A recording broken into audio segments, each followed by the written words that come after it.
사랑하는 우리 성도 여러분, 시대는 일꾼을 부르고 일꾼은 그 시대를 정복합니다. 하나님께서는 시대마다 일꾼을, 그 사명자를 부르시고 그 한 사람을 통해서 하나님의 그런 특별한 일들을 이루어 가셨고 지금도 이루어 가시고 앞으로도 이루어 가실 것입니다. 그래서 하나님은 갈대아 우르에서 우상장수였던 데라의 아들 아브라함을 부르셨고, 그리고 호렙산 떨기의 불꽃 가운데서 모세를 부르셨고, 그리고 성전에 머물며 기도하던 어린아이 사무엘을 부르셨습니다. 들판에서 양을 치고 있던 다윗을 부르셨고, 갈릴리 바다에서 물고기를 잡던 어부 베드로를 제자로 부르셨습니다. 다메섹 도상에서 핍박자 사울을 부르셨고, 그리고 농업도시 상주에 살던 이만영을 대한민국 수도 서울의 목자를 찾던 이 세뜻교회 성도들에게 저를 이곳으로 부르셨습니다. 이와 같은 하나님의 부르심은 지금도 우리에게 계속되고 있습니다. 하나님은 이 시대와 이 시대의 영혼들을 구원하시기 위해서 저와 여러분을 사명자로 부르셨습니다. 우리가 앞서 말씀드렸던 이런 성경의 인물들처럼 어떤 큰 민족을 이끌고 아주 스펙타클한 그런 지도자가 아니더라도, 비록 그만한 저력은 우리에게 없다 할지라도 하나님은 우리를 이 시대에 이 땅에 가장 적절하게 우리를 부르셨다라는 것을 여러분은 모두 다 믿으시기를 바랍니다.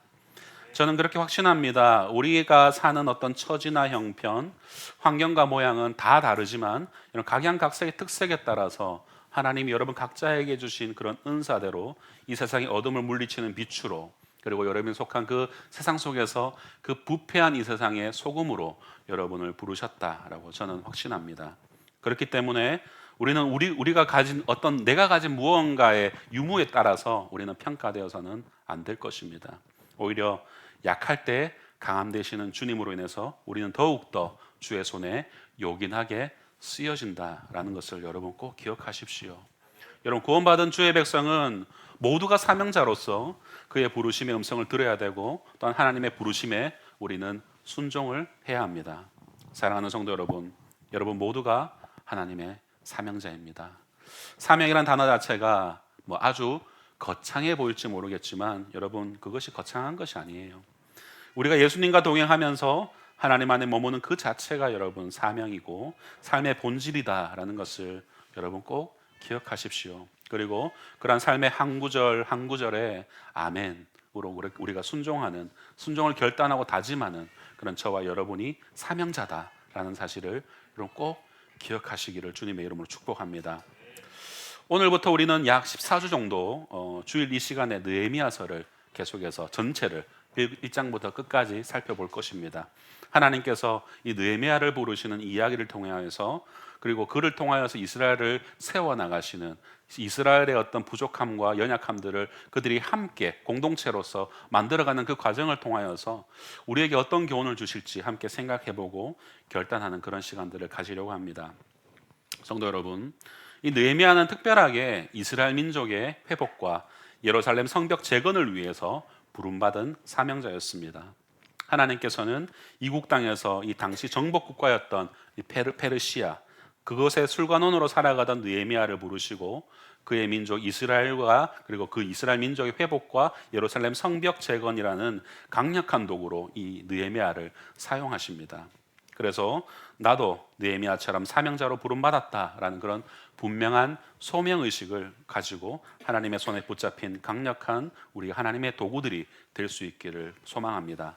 우리 옆 사람과 이렇게 한 번 더 권면했으면 좋겠습니다. 당신도 사명자입니다. 여러분 모두가 다 사명자입니다. 여러분, 우리는 사명자를 생각할 때 뭔가 특별한 은사를 체험하고 특별한 능력이 있는 사람으로 생각하는 그런 경향들이 있습니다. 그렇죠? 그렇지만 여러분 절대 그렇지 않습니다. 저만 하더라도 특별한 은사, 특별한 능력 아무것도 없어요. 저는 오로지 하나님으로부터 위임받은 이 목회자의 권세로서 설교를 하고 기도를 해주고 그렇게 할 따름이에요. 그렇기 때문에 그런 저를 통하여서 하나님의 능력이 전달되어질 뿐이지 제가 어떤 능력이 있거나 제가 어떤 특별한 어떤 그런 게 있는 것이 아니라고 저는 생각합니다. 우리 모두는 평범하죠. 출애굽의 모세나 가나안 전쟁의 여호수아나 놀라운 힘을 소유했던 삼손, 그리고 3년 6개월 동안 비를 멈춰달라고 기도했을 때 비가 멈춰버렸던 그 엘리야의 능력, 혹은 그보다 갑절의 영감을 달라고 했을 때 실제 갑절의 영감을 주셨던 엘리사의 어떤 모습들, 우리가 어떤 기적적인 일을 경험했던 것만이 사명자가 아니다라는 것을 여러분 잊지 마셔야 됩니다. 오늘 본문에 소개되고 있는 느헤미야가 바로 그런 사람이에요. 여러분, 느헤미야 그는 너무나도 평범한 사람입니다. 느헤미야는 선지자도 아니고요, 예언자도 아니고 제사장도 아니었습니다. 그는 정치가였어요. 그리고 그렇게 평신도였다는 것입니다. 사명자로 부름을 받는 장면, 어떤 무슨 환상을 받거나 기적을 체험하거나 하나님의 계시의 음성을 듣고 하는 장면이 전혀 나타나지 않습니다. 너무나도 평범하게 느헤미야는 부르심을 받습니다. 이처럼 우리를 향한 하나님의 부르심도 대부분 느헤미야처럼 평범합니다. 모세나 이사야나 에스겔처럼 특이한 환상이나 계시를 통해서 부르시는 경우는 사실 오늘날에는 저는 멈췄다라고 생각을 합니다. 그렇기 때문에 여러분, 이제 느헤미야를 통하여서 느헤미야를 평범하게 부르시는 하나님께서 어떻게 느헤미야를 사명자로 부르셨는가, 그것을 우리가 함께 살펴보고 우리에게 주시는 교훈을 깨닫게 되기를 소망합니다. 느헤미야를 사명자로 부르시는 방법, 그 첫 번째는 바로 하나님의 마음을 품다라는 것입니다. 느헤미야는 우리가 흔히 알기로 시작부터 이 아닥사스다 왕의 술관원이라고 생각하시는 분들이 많습니다. 그런데 여러분, 1장을 면밀히 읽어 나가면은 하나님을 만나고 예루살렘의 사정을 듣고 하나님 앞에 결단하여 기도하였기에 12절에 그가 술관원이 되었다라고 말합니다. 11절입니다. 11절부터 12절까지의 말씀인데, 주여 구하오니 11절입니다. 주여 구하오니 귀를 기울이사 종의 기도와 주의 이름을 경외하기를 기뻐하는 종들의 기도를 들으시고 오늘 종이 형통하여 이 사람 앞에서 은혜를 입게 하옵소서 하였나니 그때, 그렇게 기도하였을 때 그때에 내가 왕의 술관원이 되었다라고 말하고 있습니다. 사랑하는 성도 여러분, 하나님의 마음을 품게 되면 간절한 기도가 나오게 되고 기도를 통해서 지혜를 얻게 되며 얽혀있는 문제의 실타래를 풀어나가는 첫 출발이 가능하게 되는 것이죠. 이것이 우리 성도가 일반적으로 삶의 여러 문제들을 해결하는 공식, 바로 이것입니다. 기도로 시작하여서 지혜를 얻게 되고 그로 말미암아 그것을 문제를 풀어가는 방식. 마찬가지로 하나님께서 사명자로 부르실 때도 가장 먼저 하나님의 마음을 먼저 품게 하시고 하나님의 마음을 품으니 하나님의 시선으로 보게 되고, 그러니 자연스럽게 애통하고 안타까운 마음으로 간절히 기도하게 될 것이며, 그때에 하나님께서는 그에게 지혜 주시고 형통케 하셔서 사명자의 일을 감당하게 하신다라는 것이죠. 여러분, 어떤 사명이든지 하나님의 마음을 품는 것이 가장 첫 번째다, 가장 먼저다라는 것을 꼭 기억하시기 바랍니다. 우리 본문을 조금 더 살펴보기 원합니다. 여러분, 느헤미야는 이 마음이 항상 조국 이스라엘을 향해서 있었던 것을 알 수 있죠. 그래서 그의 동생 하나니와 두어 사람이 이 고국 땅에 다녀왔다라는 소식을 듣고 하나니에게 묻습니다. 2절 말씀, 그 사로잡힘을 면하고 남아있는 유다와 예루살렘 사람들의 형편을 물었다라고 말합니다. 여러분, 느헤미야 시대는 그 시대가 언제냐면은 주전 445년입니다. 주전 516년 스룹바벨 성전이 완성된 이후에 당시의 예루살렘 상황은 성전만 덩그러니 남아있고 예루살렘을 지켜낼 만한 그 어떤 성벽도 성문도 다 불에 타서 없던 시대였습니다. 여러분, 성전 이야기를 조금 하자면은 기원전 957년 솔로몬이 이제 성전을 처음 짓지 않습니까? 처음 지을 때 솔로몬이 재료를 다 준비한 것이 아니라 그의 아버지 다윗이 그 성전을 너무 짓고 싶었지만 하나님께서 그의 손에 묻은 피 때문에 너에게서는 내가 성전을 짓지 않겠다라고 하시고, 다윗은 오로지 이 성전을 지을 수 있는 모든 물품들을 다 구비해 놓았죠. 그것으로 그 아들 솔로몬이 957년에 성전을 완공합니다. 그 후에 400년의 이제 성전이 계속 성전 예배가 지속되면서 이제 이스라엘이 타락하기 시작했고 결국 하나님께서는 그 이스라엘을 바벨론이라는 도구로 사용하셔서 심판하시죠. 그래서 바벨론의 느부갓네살에 의해서 기원전 586년에 이 예루살렘 성전은 완전히 회파됩니다. 그렇게 포로기 70년이 지나고 1차 귀환한 선지자 학개 스가랴와 함께 스룹바벨이 이제 516년도에 무너진 성전을 재건합니다. 이를 보통 스룹바벨 성전이다라고 말합니다. 그렇게 성벽도 성문도 없이 이 성전만 덩그러니 남아있는 상태의 예루살렘이 이 70년간 흐른 그런 상황이 바로 느헤미야 때의 상황이라는 거예요. 445년. 그러니 느헤미야가 그의 동생 하나니에게 물었던 거예요. 하나니, 사로잡힘을 면하고 남아있는 사람들과 예루살렘 상황은 좀 어때? 라고 느헤미야가 물었던 것이죠. 하나니가 대답합니다. 우리 3절 말씀을 같이 한번 읽어보겠습니다. 시작. 그들이 내게 이르되 사로잡힘을 면하고 남아있는 자들이 그 지방 거기에서 큰 환난을 당하고 능욕을 받으며 예루살렘 성문 무너지지 않고 성문들은 불탔다 하는지라. 아멘.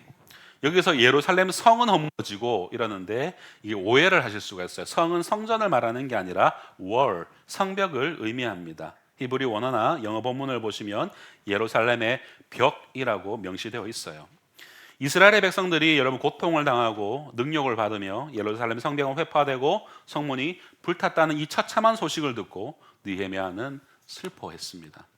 그 마음에 말할 수 없는 안타까움과 고통을 느꼈던 거예요. 왜요? 그가 하나님의 마음을 품고 있었기 때문입니다. 마치 자신이 당하는 고통처럼 아파했고 자신이 겪는 슬픔처럼 슬퍼했다는 거예요. 사랑하는 성도 여러분, 이것이 바로 하나님의 마음입니다. 하나님의 택한 백성이 열국의 수치와 부끄러움이 되고 거룩한 이 예루살렘 성이 무너지고 회파된 것을 보고 가장 마음 아파하고 슬퍼하실 분이 누구실까요? 여러분, 바로 이스라엘을 부르시고 이들을 택하신 하나님이십니다. 하나님을 떠난 백성들의 고난과 그 땅의 황무함을 바라볼 때마다 하나님의 마음이 얼마나 아프셨을까? 이 예루살렘을 향한 안타까운 하나님의 마음을 바로 이 느헤미야가 품게 된 것입니다. 거룩한 슬픔이 이 느헤미야에게 찾아온 것이죠. 남아있는 자들이 큰 환난을 당하고 능력을 받는다는 소식을 들은 이후에 느헤미야는 그때부터 잠을 이룰 수가 없었습니다. 아무것도 먹을 수가 없었습니다. 금식하며 식음을 전폐했습니다. 환난과 고통 중에 있는 예루살렘의 영혼들을 생각하면 그가 이 궁정에서 페르시아 궁정에서 하는 이 모든 일들이 기쁘거나 즐겁지 않았습니다. 이스라엘 백성들의 영혼을 향한 거룩한 부담, 거룩한 슬픔이 그에게 파도처럼 밀려왔던 것이죠. 이 거룩한 부담, 이 거룩한 슬픔이 하나님의 마음이요, 바로 사명의 출발점입니다. 왕관의 보석 같은 우리 성도 여러분, 우리를 한번 돌아봅시다. 여러분, 이 시대의 영혼을 안타까이 여기는 마음, 이 시대의 영적인 형편을 하나님의 마음으로 슬퍼하는 데서부터 사명이라는 것은 시작되는 것입니다. 그래, 나 하나라도 이 나라를 위해서 기도해야지. 나 하나라도 교회를 위해서, 내가 속한 공동체를 위해서 기도해야지 하는 그런 애통하고 슬퍼하는 마음에서부터 사명은 시작되는 것입니다. 부디 하나님의 마음으로 주변의 영혼들을 돌아보시기 바랍니다. 하나님을 모르는 내 가족, 나의 부모, 형제, 친척과 이웃들, 나의 친구들, 그들의 안타까운 영적인 형편을 볼 수 있으시길 바랍니다. 그들을 향한 하나님의 마음을 품는 것이 여러분 사명의 시작입니다. 내가 그 영혼을 정말 하나님의 마음으로 불쌍히 여기는 마음으로 얘들아 예수 믿어야 해 라고 말하는 것과 교회 빈자리 하나 채우려고 교회 갑시다, 우리 교회 좋아요, 우리 교회 음량도 얼마나 좋은지 몰라요, 밥도 기가 막힙니다, 이런 걸로만 우리가 하는 것은 차원이 다른 거예요. 정말 그 영혼이 불쌍해서 우리 김씨 예수님 믿으셔야 돼요 라고 하는 말과 교회 자리 채우려고 데려오는 것과는 다르다라는 것을 여러분 기억하셔야 돼요. 사람은 그 마음과 마음이 통하기 마련입니다. 우리가 하나님의 마음으로 영혼을 진실되게 사랑하면 여러분 그 진심은 상대방이 무조건 느끼게 돼 있어요. 왜요? 우리는 영적인 존재이기 때문입니다. 그 마음에 감동되어서 언젠가는 하나님께 나오게 될 것입니다. 그가 인생의 환난과 어려움을 당했을 때에 도무지 이게 사방을 둘러봐도 우겨쌈을 당한 느낌으로 어떻게 헤쳐나갈지 모를 때에 그때 내게 말해주었던 김 과장님의 그 한마디, 예수님 믿어야 돼, 이 한마디가 생각날 수 있다는 거예요. 그래서 가까운 교회를 찾아보게 되고, 여러분 그렇게 해서 교회를 온 사람이 얼마나 많은지 모릅니다. 예전에 섬겼던 교회에 남편의 믿음을 위해서 평생 기도하신 권사님이 계셨습니다. 그러던 어느 날 권사님에게 청천벽력 같은 소식이 전해졌습니다. 췌장암 말기 소식이었어요.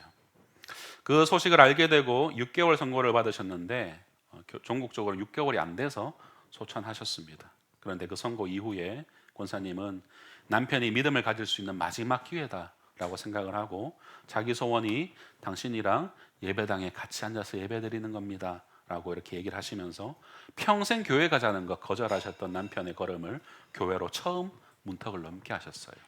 그렇게 3, 4개월 가량 함께 예배를 드린 이후에 권사님의 병세는 급속히 안 좋아졌고 얼마 지나지 않아 소천하셨습니다.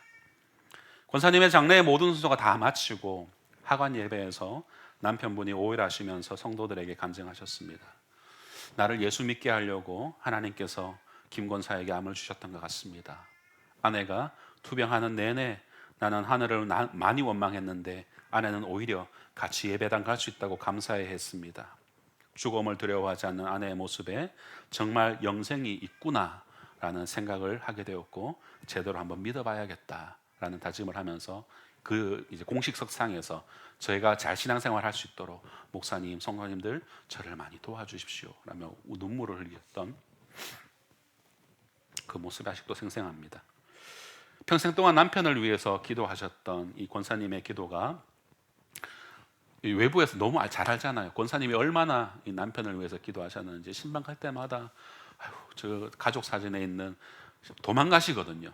신방을 너무 좋아하시는데 교육자들 섬기신 걸 너무 좋아하셨는데 갈 때마다 남편의 빈자리가 항상 마음 쓰여하시면서 우리 가정을 위해서 기도해 달라고 하셨는데 그런 우리가 외부에서 바랄 때 너무 애통하고 슬펐지만 정말 진실된 마음으로 기도하는 것은 하나님 정말 반드시 응답하시는군요 라는 그런 하나님의 역사를 저는 이 권사님의 가정을 통해서 볼 수 있었습니다. 사랑하는 성도 여러분, 이 땅에 잃어버린 영혼들, 상하고 병든 심령들, 상처받고 찢긴 심령들, 가난하고 지친 영혼들, 마귀에 눌리고 결박당한 영혼들 얼마나 많은지 모릅니다.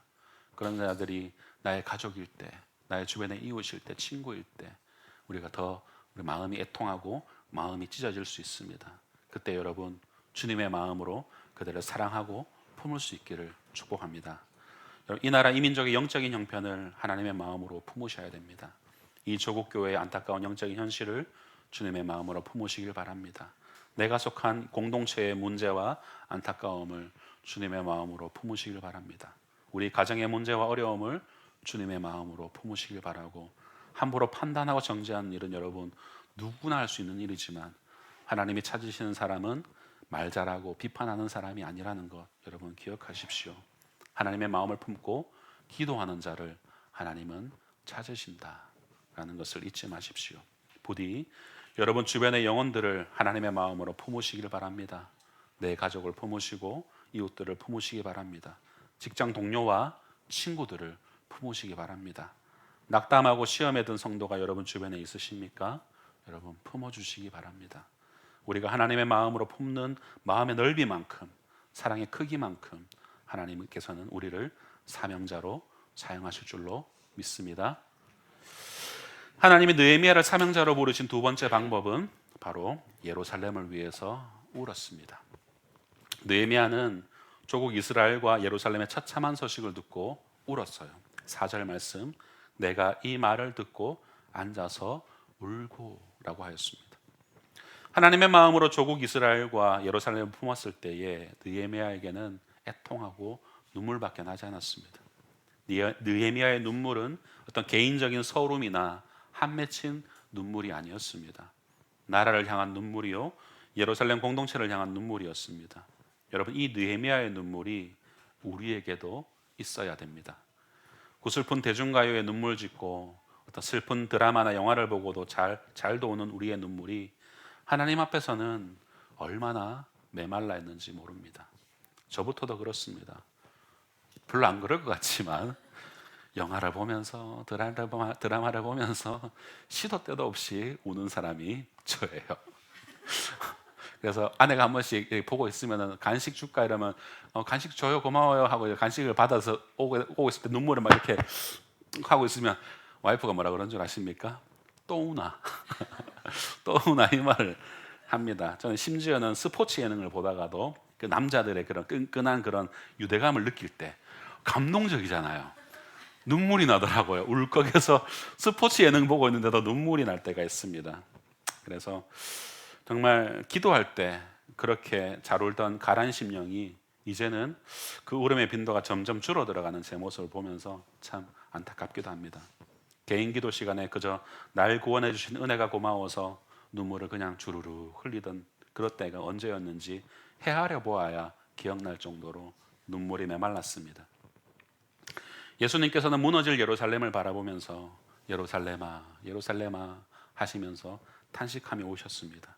예레미야 선지자도 이 조국의 영적인 황폐함을 바라보면서 날마다 울 수밖에 없었겠죠. 예레미야 애가가 그것을 우리에게 잘 말해주고 있습니다. 성도 여러분, 성도는 하나님 나라를 향한 거룩한 눈물을 흘릴 수 있어야 됩니다.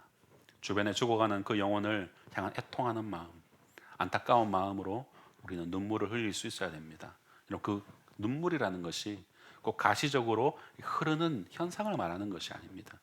안타까이 여기는 마음, 긍휼히 여기는 마음을 가지고 그 영혼을 위해서 애통하는 심령으로 하나님 앞에 서라라는 말입니다. 그 눈물의 씨앗이 되어서 여러분 열매 맺게 될 것입니다. 여러분 눈물의 씨앗은 결코 사라지지 않습니다. 예전에 어떤 목사님의 설교 가운데서 눈물은 호리병에 우리의 눈물은 기도의 눈물은 호리병에 담긴다라고 하셨어요. 그래서 호리병이 차고 꽉 차서 그것이 흘러 넘칠 때에 하나님께서 응답해 주신다라는 그런 표현을 쓰신 게 기억이 납니다. 제가 군대를 다녀온 후에 저는 목회자의 소명을 가지게 되었습니다. 이후 대학에 복학하였고 어머니에게 어렵게 어머니 목회를 하려고 합니다 라고 말을 꺼냈습니다. 당시 저희 어머니는 믿음이 전혀 없으셨습니다. 어머니와 저 단둘이 사는 가정이었기에 그 말을 꺼낸 이후에 그 어색함과 그 부담스러움을 좀 고스란히 제가 다 지고 가야 됐죠. 어떨 때는 내가 왜 이 말을 왜 했지? 확정되고 나서 그냥 폭탄 선언해도 되는데 이제 제대하고 나서 무슨 용기가 있었는지 어머니 저 이제 목회자 할 겁니다. 이제 3학년 복학을 해야 되는데 전기과 3학년을 복학을 해야 되는데 목회자 하겠다고 선언을 해버렸으니 어머니가 억장이 무너졌을 것입니다. 시집간 누나도 저를 이해 못했습니다. 큰 집에서도 큰아버지, 큰엄마, 사촌 형님, 누님들 모두 다 저를 이해하지 못했습니다. 왜 번듯한 대학에 좋은 학과 나와서 좋은 직장 들어가서 근데 그토록 고생한 너희 엄마 효도할 생각 안 하고 있는지도 모르는 하나님 믿는다고 부모 마음 상하게 하면 되겠냐고 적당히 믿으라고 수많은 회유의 목소리가 들려왔습니다. 사촌 형님들은 작은 엄마죠. 우리 엄마가 마음고생을 아주 많이 하셨거든요. 아들 둘 잃은 이 작은 엄마가 네 막내 아들마저 예수한테 뺏기면 되겠냐면서 온갖 말로 저를 설득하였습니다. 그렇게 25살부터 시작된 이 본격적인 핍박은 어머니가 화병에 이르기까지 하였습니다. 그리고 신경정신과 치료를 받게 되었고 극에 달하게 되었어요. 그래서 결국 증세가 악화되면서 어머니는 23년을 다니셨던 소도산업이라는 그런 회사에서 사임을 하게 되었어요. 이 닥스라는 이 손수건 다 하나씩 있으시죠? 이거 소도산업에서 만드는 거예요. 소도산업 우리 어머니가 만드신 거예요. 우리 어머니 손을 거쳐서 배 짜서 나오는 거거든요. 그래서 소중한 겁니다. 네. 그래서 그걸 만드시게 되었어요. 그리고 병치레를 시작하셨습니다. 2년이라는 시간 동안 저는 정말 그 시간 동안 많은 눈물을 쏟았습니다. 집안에서 유일하게 예수 믿는 자로 나서서 제사를 거부하고 싸웠던 그 시간이 제게는 너무나도 고통스러운 시간이었습니다. 2년 동안 병세는 더욱 심각해져서 일주일에 2-3번은 한밤중에 어머니가 이제 불안 증세를 느껴서 응급실을 가셔야 됐어요. 뭐 특별히 아파서 가는 게 아니라 불안감이 막 극에 달하니까 깍지를 끼고 무릎을 끼고 이렇게 덜덜덜 떠시면서 죽을 것 같다 하시면서 그저 응급실 가서 그냥 수액 한 대 맞으면 또 멀쩡해지세요. 그렇게 일주일에 2-3번 2년 동안 모시고 다녔어요. 그러니 어머니가 23년간 일하시고 퇴직하셨던 소도산업 퇴직금을 2년 동안 고스란히 다 응급실에 다 봉사를 했죠. 헌금을 해버렸습니다. 근데 그 과정을 다 견뎌내고 나니까 이제 그 눈물의 터널이 지나고 나니 빛이 비치기 시작했습니다. 제가 27살 되던 해에 어머니는 제가 다니던 대구 신창교회 그곳에 처음으로 발걸음하게 되셨고 그로부터 지금까지 그 교회에서 신앙생활을 하고 계십니다. 예수를 믿고 나니 그 어머니를 사로잡던 모든 화병들이 떠나갔고 작은 것에 불평하고 짜증내던 삶이 감사와 찬양의 삶으로 바뀌는 것을 저는 보았습니다. 사람이 잘 안 바뀐다고 하는데 저는 어머니가 바뀌는 것을 목도했습니다. 어머니가 예수 믿고 얼마 되지 않아 어머니는 위암 선고를 받으셨습니다. 물론 일기에 발견해서 다행이었지만 암은 암이었기 때문에 이제 2년간 신경정신과 병치레하면서 응급실 갔다 부은 모든 금액을 암 진단금으로 다 받았어요. 얼마나 놀라운 일인지 몰라요. 어머니가 넣은 보험도 아니에요. 우리 누나가 한성생명이라는 것에 근무하시면서 그냥 본인 이제 실적 때문에 하나 들어놓았던 건데 암보험이었는데 그게 실효가 남아 있어서 이제 어머니가 암 진단되는 순간 누나 그게 생각이 났고 그것을 이제 알고 돈을 다 받게 되었던 것이죠. 그래서 어머니는 오히려 감사하다고 고백하셨습니다. 암이 걸리셨는데 이제 아들 중고차라도 사줄 수 있게 되었다라면서 감사하셨습니다. 어머니를 위해서 기도했던 7년의 시간, 특별히 눈물을 흘리며 애통했던 이 2년의 시간 동안 하나님이 원하시는 그 눈물의 호리병이 그때 가득 채워졌나 봅니다. 그래서 하나님이 어머니를 감동시키시고 이제 예수님의 품으로 저는 인도하신 줄로 믿게 됩니다. 이제 어머니는 고백하십니다. 내가 예수 믿으니까 이제는 죽어도 여한이 없다. 이제 그러니까 너희 가족 그냥 잘 살면 된다. 내 걱정하지 마라 하시면서 서울 올 때에도 저는 처음에 불안했거든요. 엄마 제가 서울 가게 될 수도 있을 것 같아요 라고 했을 때 안 된다 내 죽는 순간까지는 안 된다 막 이렇게 그렇게 말씀하실 줄 알았는데 시원하게 보내주시더라고요. 사실 22년도에 이제 미국에서 제안이 있었습니다. 미국에서 이제 시애틀에 있는 교회에서 이제 부목사로 같이 사역을 했으면 좋겠다는 제안이 있어서 이제 그것을 말했을 때는 안 된다고 하셨는데 미국은 좀 많이 부담되셨나 봐요. 근데 이번 서울행은 어머니가 적극적으로 이렇게 응원을 해주시고 이렇게 기도해 주셨습니다. 그렇게 해서 신방을 하다 보면은 저희 어머니와 그런 비슷한 처지에 계신 성도님들을 만날 때가 있습니다. 먼저 아들을 보내신 분들, 그리고 젊을 때 남편을 여의고 혼자 이렇게 과부로 오랫동안 살아오신 그런 성도님들을 만나면 그 예배 가운데 그 인생의 회한이 묻어 있는 게 느껴지잖아요. 그래서 예배도 드리기 전부터 막 눈물이 얼마나 나는지 몰라요. 우리 엄마를 보는 것 같아가지고 그 아픔들이 고스란히 느껴져서 이제 로마서 12장 15절 말씀처럼 우는 자들과 함께 울라라는 이 말씀이 참 가슴을 후벼 팔 때가 있었습니다. 사랑하는 성도 여러분, 우는 자들의 속 깊은 눈물을 우리는 볼 수 있어야 됩니다. 겉으로는 아무렇지 않은 척 세상을 다 이긴 척하는 그들의 영혼은 죽어가고 있고 애통하고 있을 것입니다. 여러분, 그들을 우리도 눈물로 품어야 됩니다.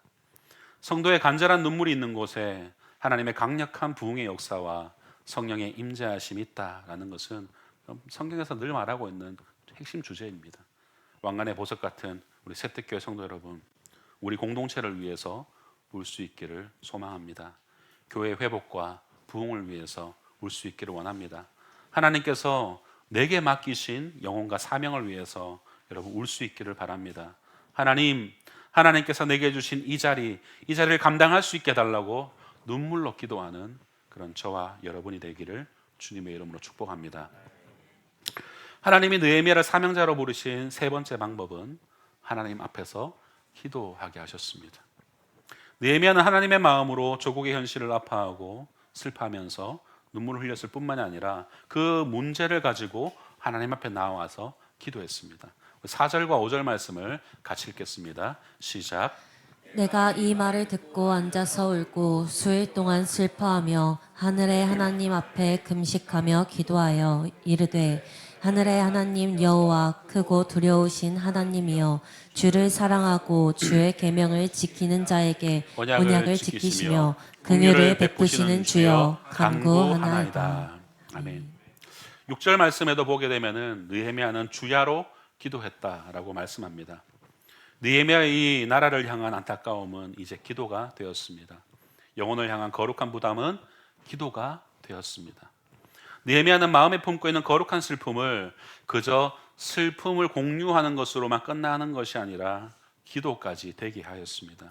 안타까움과 절박함으로 끝나지 않았고 기도가 되게 하였다는 것이죠. 거룩한 부담으로 끝내지 않고 간절한 기도의 제목이 되게 했습니다. 성도 여러분, 우리 안에 있는 영혼에 대한 거룩한 부담과 공동체와 이 시대를 향한 그런 안타까움이 여러분 기도의 이유가 되기를 원합니다. 강력한 기도의 동력이 되기를 원합니다. 문제를 만나고도 기도하지 않는 자는 여러분 진짜 어리석은 자입니다. 마음의 부담만 품고 기도하지 않는 것은 진짜 성도로서 바보 같은 짓이라고 밖에 할 수가 없어요. 문제가 찾아오고 위기를 만났는데 마음에 찾아온 부담은 하나님께 기도할 기회다라는 사실을 여러분 잊지 마시기 바랍니다. 나라에 비참하고 절박한 소식을 들은 느헤미야는 그때부터 예루살렘을 마음에 품고 기도하였습니다.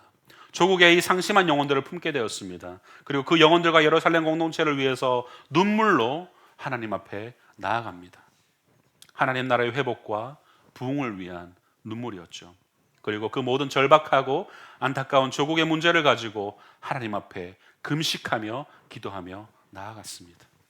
느헤미야의 문제가 기도가 되게 하였습니다. 그리고 슬픔과 부담이 기도가 되게 하였습니다. 사모함이, 절박함이 기도가 되게 하였습니다. 그리고 자신의 모든 기득권을 내려놓고 포기하는 자리까지 나아가죠. 자신을 향하신 하나님의 분명한 목적을 깨닫는 순간 그가 이 수상공에서 머무르는 그 평안함과 안락함을 다 포기하고 이 조국 예루살렘을 향하여서 나아가 성벽 중수의 사명을 감당하기로 그가 결정합니다. 여러분 모든 것이 보장된 페르시아 제국 수상공의 화려함을 뒤로하고 무너지고 황폐한 땅 예루살렘을 향해서 나아갑니다. 위험하고 불확실한 미래이지만 그곳에 나를 향하신 하나님의 사명이 있기에 느헤미야는 주저없이 그 발걸음을 뗄 수가 있었습니다. 하나님의 마음을 품고 눈물로 기도했기에 행동할 수 있었던 그의 행복 여러분 아니겠습니까? 여러분 이것이 사명자의 삶입니다. 여러분 세계 만방에 나가서 사역하고 계신 여러분이 알고 계신 선교사님들이 계실 거예요. 그 선교사님들이 그렇게 살아가고 있지 않습니까? 소수 호의호식하는 선교사님들의 폐단으로 우리 다수의 선교사님들을 싸잡아서 비난하는 일은 없어야 됩니다. 사명감 하나로 일면일식 없는 그 먼 이국 만리로 가서 말도 통하지 않는 그들에게 핍박당하고 거절당하고 때로는 죽임까지 그렇게 각오하는 그곳으로 나아가는 그분들은 우리와 성정이 다른 분들입니까? 아니죠. 우리의 형제요, 우리의 자매요, 우리의 이웃이요, 우리의 친구이지 않습니까? 그분들만 사명자가 아닙니다. 우리는 나름대로 우리 가정에서, 우리 가문에서, 내가 사는 동네에서, 나의 캠퍼스에서, 나의 직장에서 보냄받은 사명자라는 것을 여러분 기억하셨으면 좋겠습니다. 하나님의 마음을 품고 눈물로 기도하며 나아가는 우리 모든 그런 성도님들 되시기를 주님의 이름으로 축복합니다. 말씀을 맺겠습니다. 왕관의 보석 같은 사랑하는 우리 세택교회 성도 여러분, 오늘 느헤미야에게 부어주신 하나님의 마음과 그리고 눈물과 기도를 우리의 심령 가운데도 부어주시기를 우리가 함께 기도했으면 좋겠습니다. 여러분 나도 느헤미야처럼 하나님의 마음을 품기 원합니다. 이 고백이 나의 고백이 되길 소망합니다. 나도 느헤미야처럼 공동체와 영혼을 위해서 울기를 원합니다. 이 고백이 저와 여러분의 고백이 되길 소망합니다. 나도 느헤미야처럼 하나님의 나라와 회복과 부흥을 위해 기도할 수 있게 되기를 주님 원합니다. 이 고백이 저와 여러분의 고백이 되기를 주님의 이름으로 진심으로 축복하고 소망합니다. 함께 이 시간 우리 함께 찬양하며 기도 자리로 나가